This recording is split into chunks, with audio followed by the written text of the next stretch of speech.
I know what you're thinking, and yes, I'm seriously wearing a necktie. That's how you know this is a serious video. Our nation is too full of those that are crying down. Down with the universities. Down with schools. Down with the churches. Down with teachers. Down with government. Down with the police. Can you build anything down? You cannot. Certainly time in our nation to change our words. And let's begin now to use the word up. Up from all of this filth. Up from this violence. Up from this indifference of courts. Up to the hid battlements of eternity. Up to God.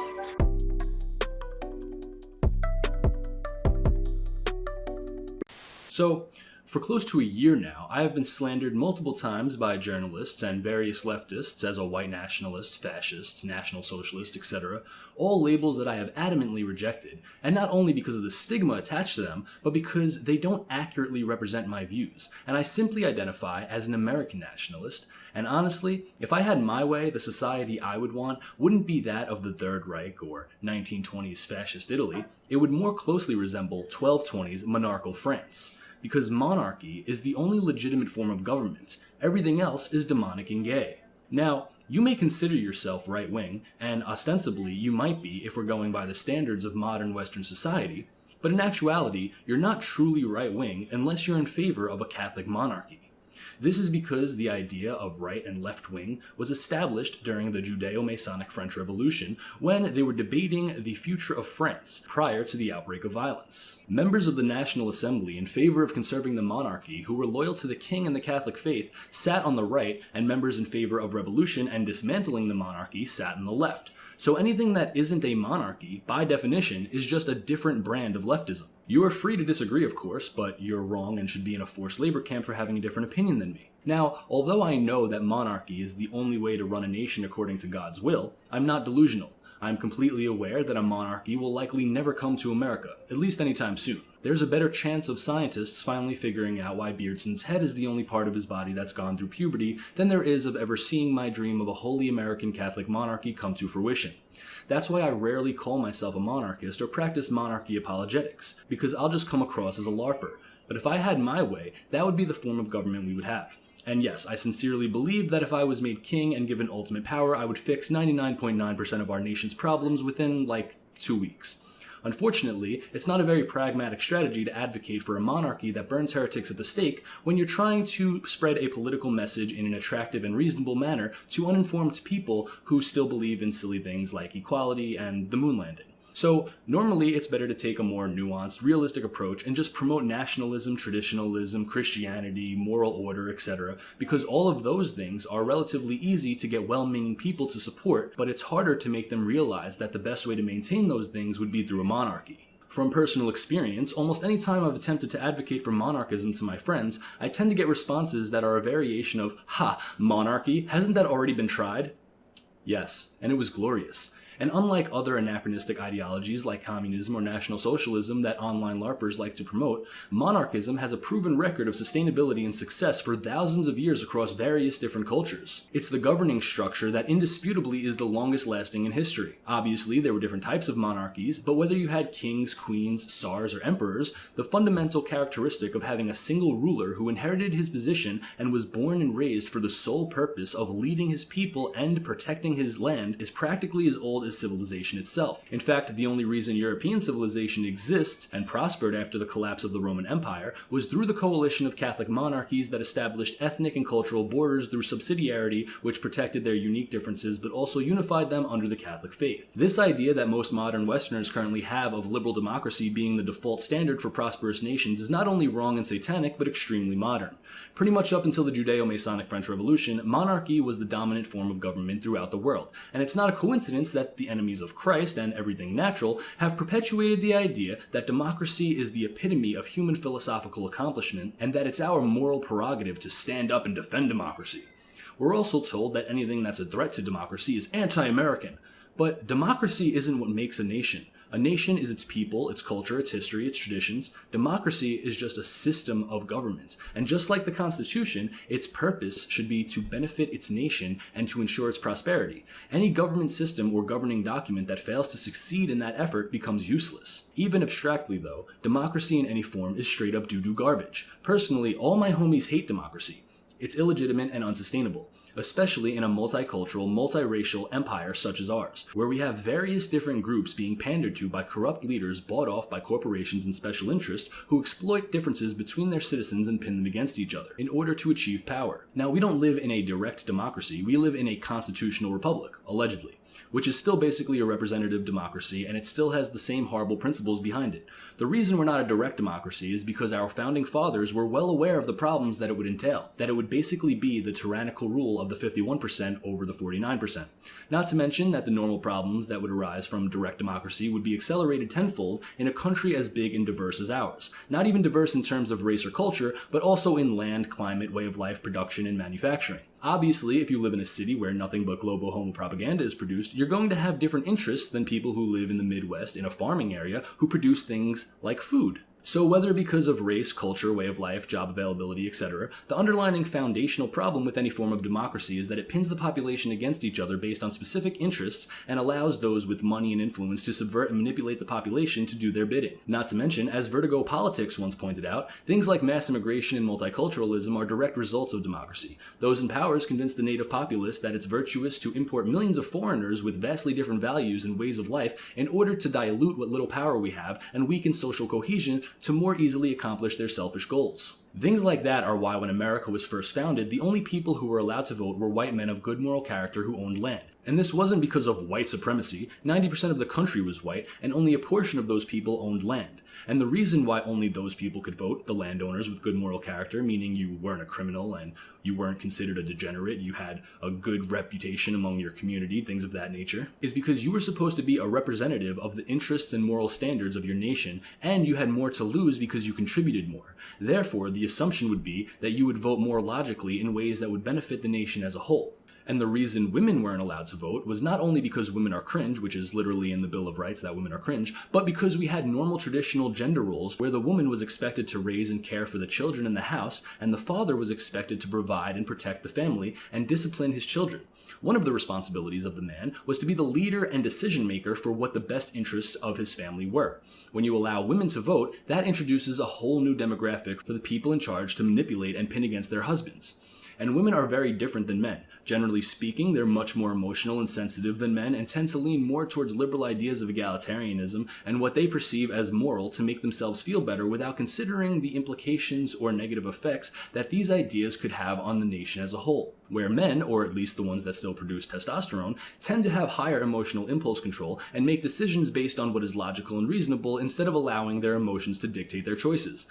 Clearly, women's suffrage and its consequences have been a disaster for the American race. And lots of people think that they're being edgy and Chad when they say we need to repeal the 19th Amendment, which I agree with because women shouldn't vote, but more importantly, nobody should vote. Not women, not men, not 6'5" Nordic genius homeowners like myself, nobody. Voting is fake and gay. Right now in America, we basically have universal suffrage, which essentially means as long as you're a citizen, and let's be honest, even non-citizens get away with it, but for argument's sake, as long as you're a citizen, you can vote. Whether you're black, white, man, woman, gay, straight, transgender, it doesn't matter. Everyone gets a say because equality is totally real and not satanic neoliberal nonsense. Now, all of these different groups with vastly different interests are put against each other, and it basically comes down to pandering to the lowest common denominator, which, let's be honest, is perpetuating the idea that straight white Christian men are the epitome of evil. So all the non-whites and all the sexually deviant hellbound freaks, as well as the self-hating whites, can work together against the evil, oppressive, God-fearing white man while also hating each other. And this awesome political system designed on stirring up conflict and sowing division between its citizens is why we're the United States of America,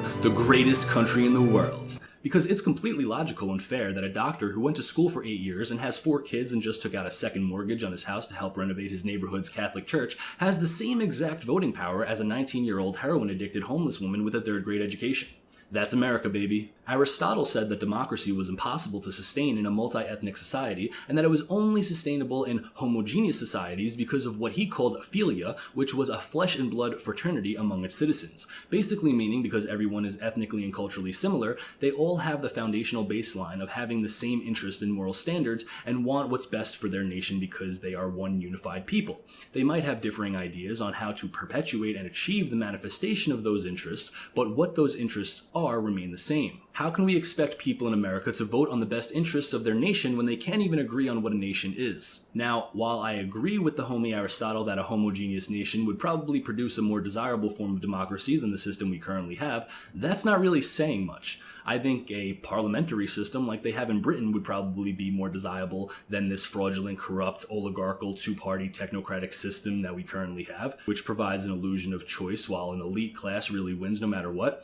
But then again, being stabbed in the abdomen, set on fire, and rolling around in broken glass while listening to a Pete Davidson stand-up routine sounds more desirable than living under the current American system. Democracy in all forms should be completely eradicated. As I said, monarchy has a proven success rate while democracy is generally established through bloodshed and inevitably leads to subversion, chaos, and ruin. The best argument against democracy is just talking to average people.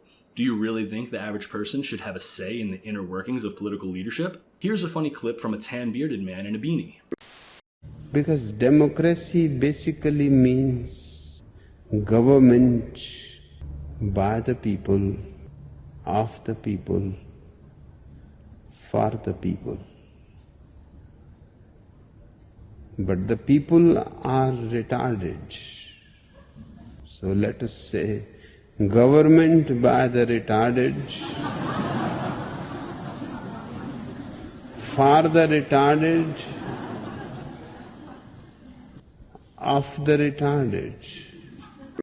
Now, that Arab Gandalf-looking guy was apparently a cult leader believed to be under demonic possession, which is definitely something I don't support. So if you're thinking about becoming possessed by demons and starting a cult, I recommend that you reconsider. But in this case, demonic Aladdin happens to be right.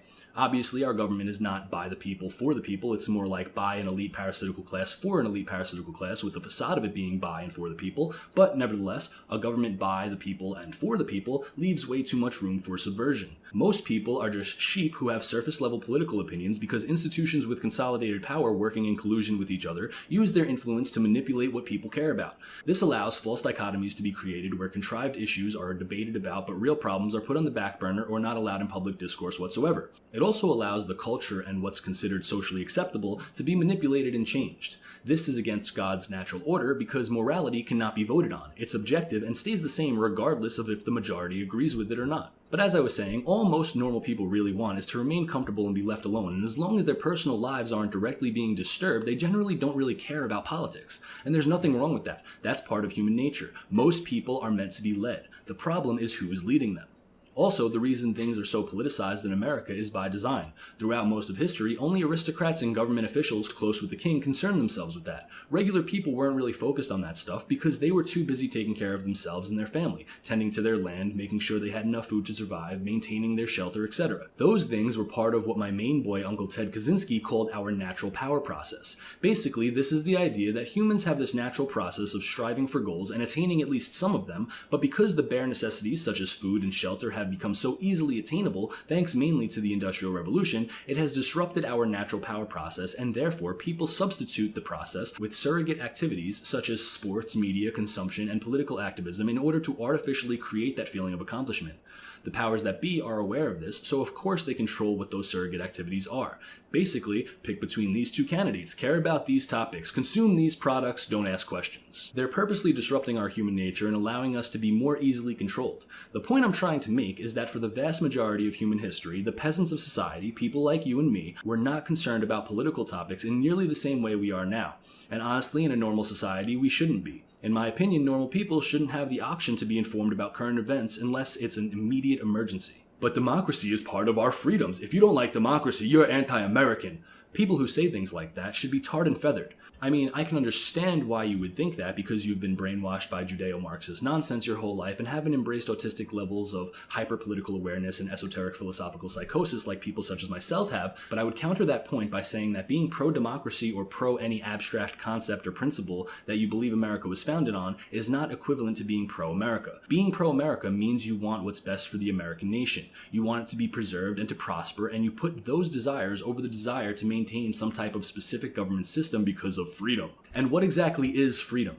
And is freedom more important than everything else? Is this freedom what we have right now? Because if freedom is what led us to the decadent conditions of society we currently inhabit, then in my opinion, freedom is fucking whack. But let's talk about these terms like freedom and liberty, because obviously it's implied by my advocation of monarchism that I'm against those things. Now, that's not necessarily the case, it's more so that I'm against the modern interpretation of those words, so let's break it down because these are some of the most misused terms in our country, and people hold these concepts in such high regard when really they shouldn't. But do we really have freedom in this country? What, freedom of speech? Well, maybe you won't get arrested for saying something controversial yet, but private megacorporations can work in collusion to ban you from virtually every service that's needed to function normally in modern society, from Uber to Airbnb, PayPal, all social media, and now even banks. And this isn't even mentioning the individuals that will harass you and your job to try and destroy your life. But hey, as long as the government's not doing it, well, what about Nick Fuentes getting put on a no-fly list by the government for saying things people didn't like? Our freedom of speech is an illusion. It is non-existent. It extends only so far as the corporately controlled Overton window allows and ends where it threatens the established system. Go outside of that and you risk having your life ruined. And this is just to make a point. I'm not a free-speech absolutionist by any means. I remember when I used to love that quote that says, "I may not agree with what you say, but I would die defending your right to say it." Yeah, no, that's retarded. If your idea of free speech is blaspheming Christ or promoting sodomy and the castration of children, then no, I wouldn't die to defend your right for free speech, actually. You should be in a forced labor camp. If it's your first offense. 3-strike rule, 3rd strike, you're burned at the stake. But free speech is a means to an end right now that we need in order to get a message out in hopes of pushing the ball in our direction. Right now, if we don't have access to the overreaching ecosystem of information dispersion, then there's no hope of ever really achieving institutional power. But in principle, I do believe there is speech and forms of expression that's unacceptable and shouldn't be tolerated in a sane society. The problem isn't cancel culture, the problem is that we're not the ones doing the canceling. But back to these abstract concepts of freedom and liberty. We're told that these principles are the foundation of America, yet we're not really told what they're supposed to mean. Freedom from what exactly? The British? Okay, sick.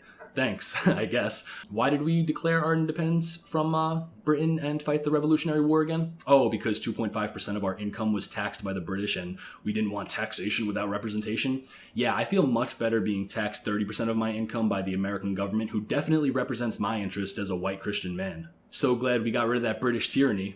Now, don't get me wrong, I'm not a huge fan of Anglos, even though I have a little bit in me, but don't tell anybody that. But they were Protestants, and they talk funny, they plagued the world with pit bulls, and then outlawed them in their own country, scumbags. But I'd probably still prefer a Protestant monarchy over a Masonic republic, even though Britain is arguably doing worse than America right now in terms of cultural destruction. But anyway, what else? Freedom of the press? 6 corporations that all have very similar left-wing political beliefs and aren't Christian control 90% of the media that almost 300 million Americans see, hear, and read. So that idea is out the window.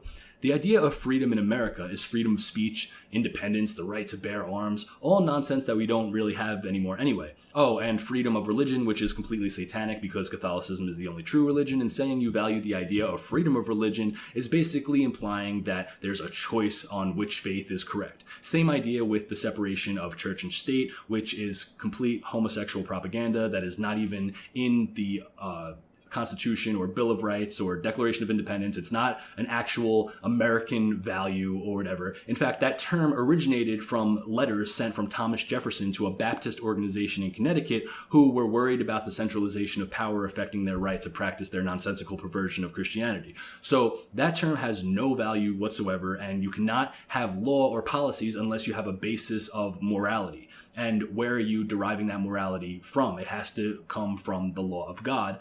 And if it's not, then it's merely a subjective human interpretation of what is right and wrong and good and evil, and is void and meaningless at its core.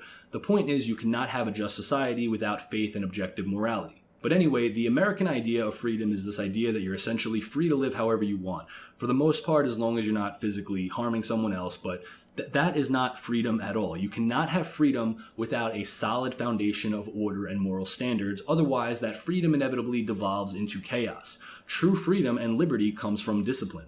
Saint Justin Martyr said, "To yield and give way to our passions is the lowest slavery, even as to rule over them is the only liberty." So, a society that promotes the indulgence of hedonistic passions is in no way free.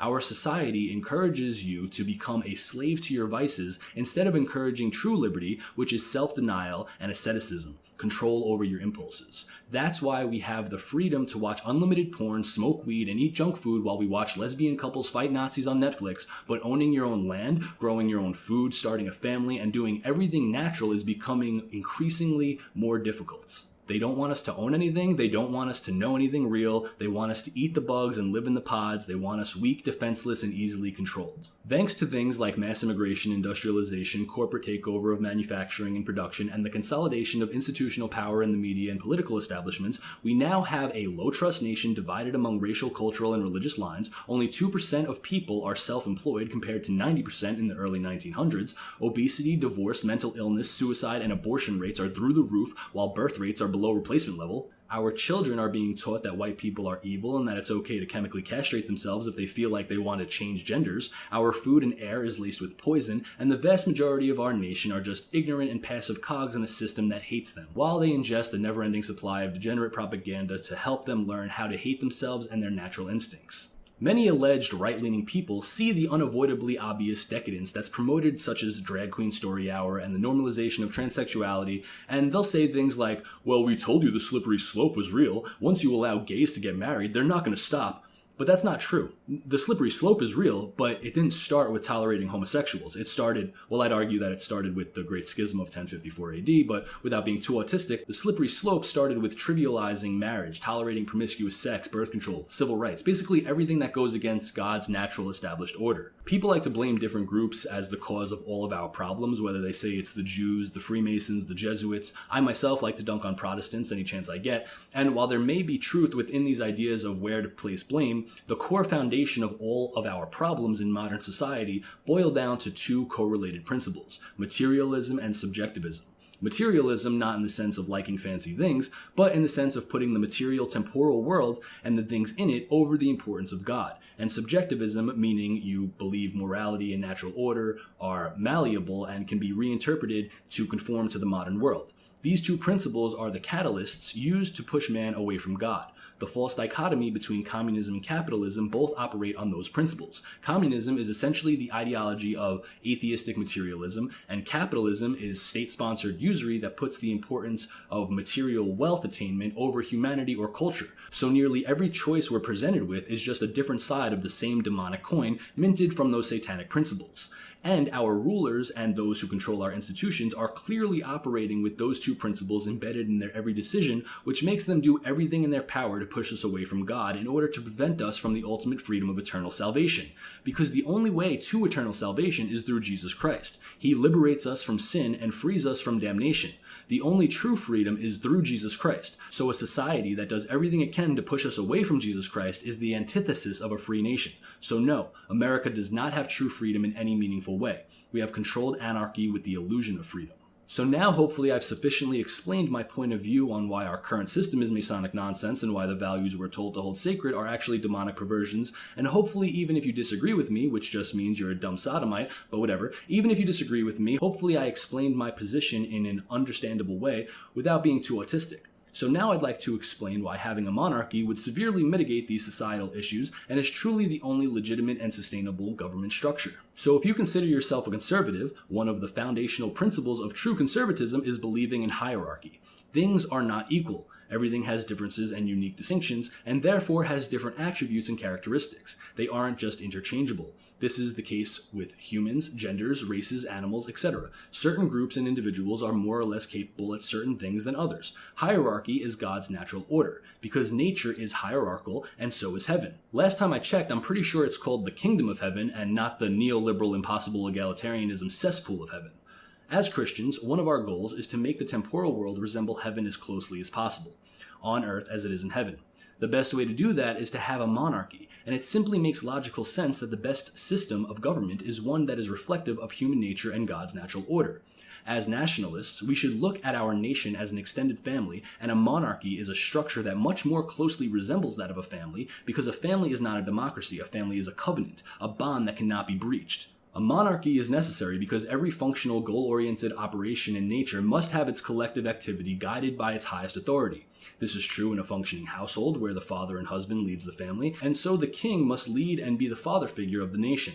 A good society is one that enables and promotes people to strive towards their full potential. Proper direction towards a single goal requires singular leadership, and not a fake and gay one that can be dismantled simply if the majority agrees with the leaders or not. So why not just have a dictator? Why does it have to be a king? You may ask, because you're not as smart as me. The reason why is that while some dictators may be good, it has nowhere near the longevity or stability that monarchies have been proven to have, which is essential to solving long-term issues. Plus, a dictatorship is still a government position that has historically either been established through forced elections or from the previous dictator personally choosing a successor, whereas a monarchy is hereditary, a reign that is passed down from generation to generation.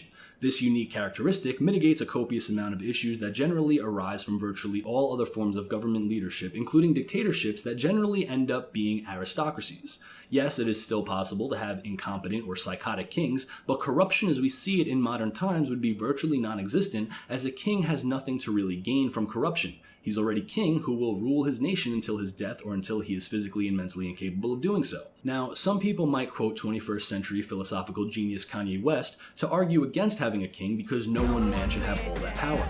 And while I enjoy Kanye's music, he's Protestant and married a whore, so I tend to take his ideas on governing structure with a grain of salt.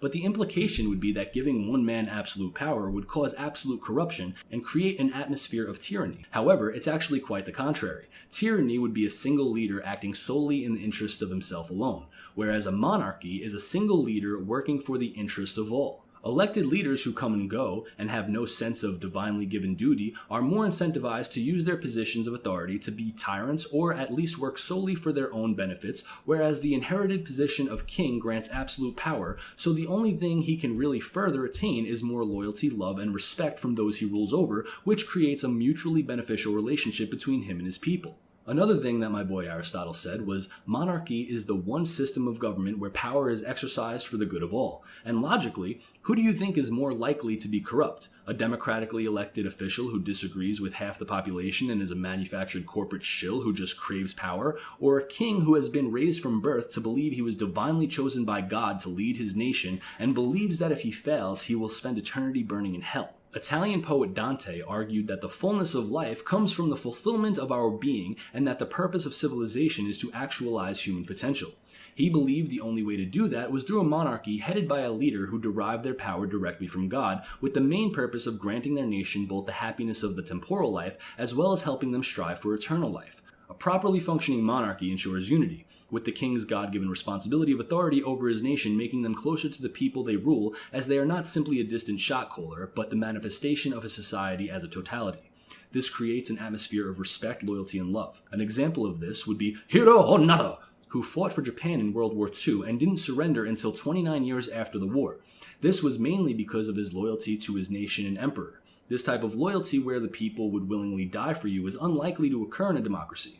You may say that Donald Trump attained this level of fanatical loyalty from certain people who were willing to fight for him, and to a certain extent that's correct. But those same people believe that the election was stolen and didn't do anything about it.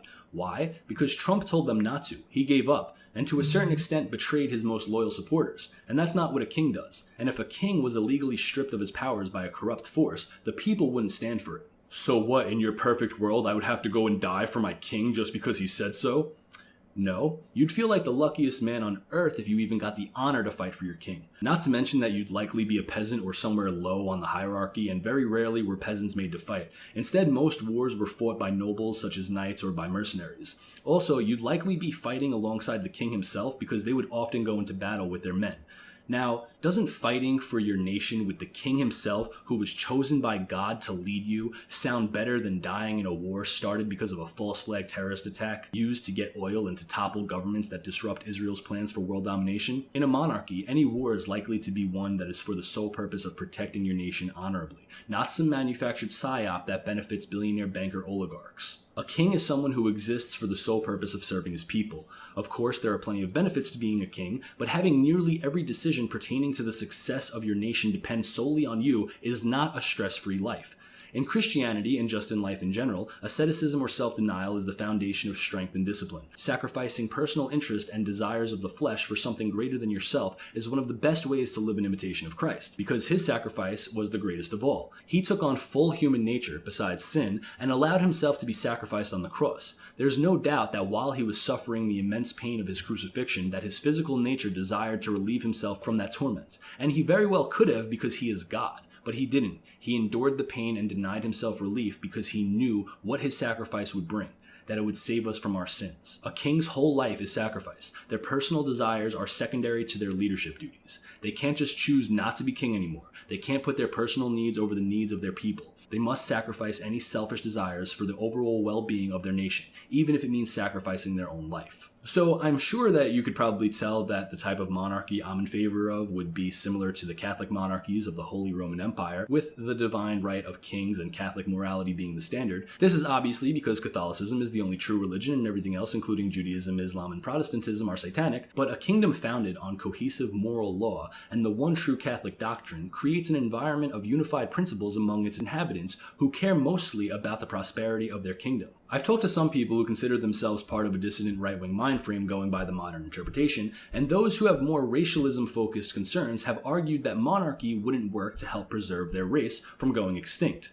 This is likely due to their idea that European monarchy is Christian, and of course, if you're not Christian, like many of these LARPing pagan and atheist racial idolaters, you likely have a misconception of Christianity and the relevance of race. Now, obviously, when Europe was controlled by monarchies, race wasn't a major concern because most people were the same race. This was obviously before colonialism. However, subsidiarity was always practiced, and ethnic and cultural communities and enclaves were always respected and protected. Monarchies have also always worked to support and preserve cultural identity, and understanding the temporal importance of racial differences does not conflict with Catholic teaching. And in fact, a monarchy would be far more capable than any other government structure of implementing policies that would allow for things like freedom of association, ethnic-specific communities, and even increasing birth rates among the native population. This is because in a monarchy, there's no separation of powers. A king has complete legislative controls, which means decisions can be made and implemented immediately and not have to go through a tedious legislation process convincing multiple courts to pass some bill into law. So if the king suddenly decides to make anime illegal or says that midgets can now be pets, then those decisions immediately become law, and I would be able to adopt Beardson and be the first person in the universe to ever say to him, "I'm proud of you, son." This power the king has to change laws at will may seem like it could lead to tyrannical overreach, but in practice it would incentivize careful decision-making by the king based on what would benefit his nation and its people as a whole, because the king would be solely responsible for the success or failure of any and every decision regarding policy or law. Compare that to a democracy where blame can be casted on a particular party or group of people who voted a certain way, so essentially nobody is really held responsible. The king being the only person to make the final decisions in these matters also limits political polarization. Nobody can really blame someone else for what the king decides. This same principle also applies to foreign relations. Instead of other nations dealing with a president who will be replaced within 8 years and ultimately can't make any real promises, they are dealing with a singular representative in a permanent position with full control of his nation and ultimate power. In the same vein, this power also extends to infrastructure and the national budget.